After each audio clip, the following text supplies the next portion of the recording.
Hello നമസ്കാരം, എല്ലാവർക്കും open ഔട്ടിലേക്ക് ഒരിക്കൽ കൂടി സ്വാഗതം. ഇംഗ്ലീഷ് പരീക്ഷയ്ക്ക് തയ്യാറെടുക്കുന്ന എല്ലാ കുട്ടികൾക്കുള്ളൊരു സംശയമാണ് 7 മാർക്കിൻ്റെയും 6 മാർക്കിൻ്റെയും 4 മാർക്കിൻ്റെയും ഒക്കെ ചോദ്യങ്ങൾക്ക് എത്ര പേജ് ഉത്തരം എഴുതണം എന്നുള്ളത്. അതിൻ്റെ മറുപടിയാണ് ഞാൻ ഈ വീഡിയോയിൽ പറയാൻ പോകുന്നത്.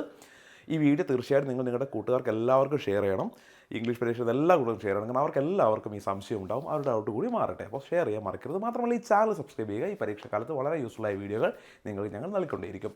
ആദ്യം 7 മാർക്കിൻ്റെ ഒരു ചോദ്യത്തിന് എത്ര ഉത്തരം എഴുതണമെന്ന് പറയാം. ഓക്കെ, നോക്കൂ, ഇതാണ് ഒരു പേപ്പർ അല്ലേ? ഇതാണ് ഒരു പേപ്പർ.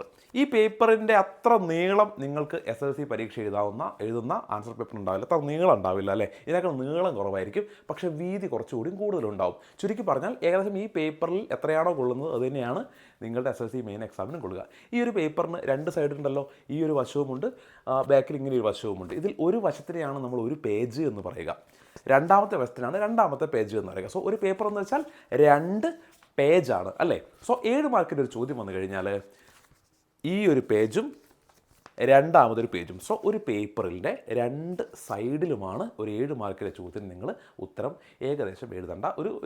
ഒരു കറക്റ്റ് ആൻസർ ഏകദേശം ഇത്രയാണ് വരിക. ഈ ഒരു പേജും ഇതിൻ്റെ ബാക്കിലുള്ള പേജ്, സോ 2 പേജിലാണ്, അത് ഒരു പേപ്പറിലാണ്. അതല്ല 2 പേപ്പറിലല്ല, 2 പേജിലാണ് 7 മാർക്കിൻ്റെ ചോദ്യത്തിന് നിങ്ങൾ ഉത്തരം എഴുതേണ്ടത്. ഓക്കെ, ഇനി 6 മാർക്കിൻ്റെ ചോദ്യമാണെങ്കിൽ ഈ ഒരു പേജ് പൂർണ്ണമായിട്ടും രണ്ടാമത്തെ പേജിൻ്റെ ഒരു പകുതി വരെയൊക്കെ മതി 6 മാർക്കിൻ്റെ ചോദ്യത്തിന് ഉത്തരം.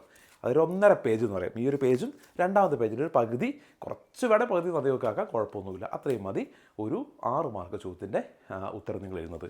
ഇനി 4 മാർക്ക് ചോദ്യമായിക്കോട്ടെ.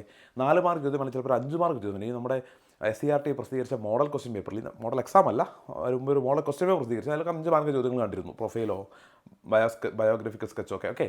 സോ ഒരു 5 മാർക്കിൻ്റെയോ 4 മാർക്കിൻ്റെ ചോദ്യമാണെങ്കിൽ മാക്സിമം ഒരു പേജ് മതി, പക്ഷേ ഇവിടെ ഒരു പ്രശ്നമുണ്ട്.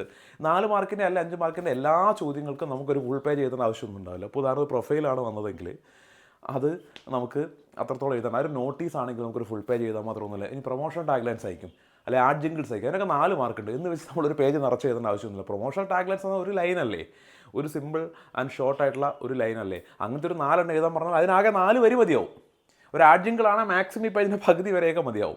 ഇനി ഒരു നോട്ടീസോ അല്ലെങ്കിൽ അങ്ങനത്തെ എന്തെങ്കിലും കാര്യങ്ങളൊക്കെ ആണെങ്കിൽ ഈ പേജ് മുഴുവനും എഴുതാനുണ്ടാവില്ല. അത് നിങ്ങൾക്ക് ആ ചോദ്യത്തിന് ആൻസർ ചെയ്താൽ മതി. പക്ഷേ അല്ലാതെ ഒരു പാരഗ്രാഫോ ഒരു ഡയറിയോ ഒരു ലെറ്ററോ ഒക്കെയാണ് 4 മാർക്കിന് വരുന്നതെങ്കിൽ നിങ്ങൾ ഈ ഒരു പേജ് മാക്സിമം ഈ ഒരു പേജ് ഫുള്ള് മതി. അത് തന്നെ ഫുള്ള് വേണമെന്നൊന്നുമില്ല, അതിനേക്കാളും കുറച്ച് കുറഞ്ഞാലും കുഴപ്പമൊന്നുമില്ല. ഇങ്ങനെയാണ് 4, 6, 7 മാർക്ക് ചോദ്യം ഉത്തരം എഴുതേണ്ടത്. ഇതല്ലാതെ നിങ്ങൾ വലിച്ച് നീട്ടി പലരും പല രീതിയിൽ പറയുന്നുണ്ട്. നിങ്ങൾ 3 പേജ് എഴുതണം, 4 പേജ് എന്നൊക്കെ പറയുന്നുണ്ട്. അങ്ങനെയൊക്കെ എഴുതിയുള്ള കുഴപ്പം എന്താ മക്കളെ?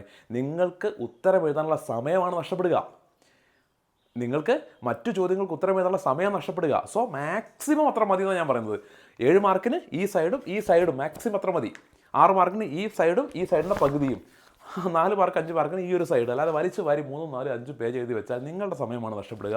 നിങ്ങൾക്ക് മര്യാദയ്ക്ക് ഉത്തരം എഴുതാനുള്ള സമയം കിട്ടാതെ വരും. ഓക്കെ, എല്ലാ കൂട്ടുകാർക്കും ഷെയർ ചെയ്യുക കേട്ടോ. Thank you.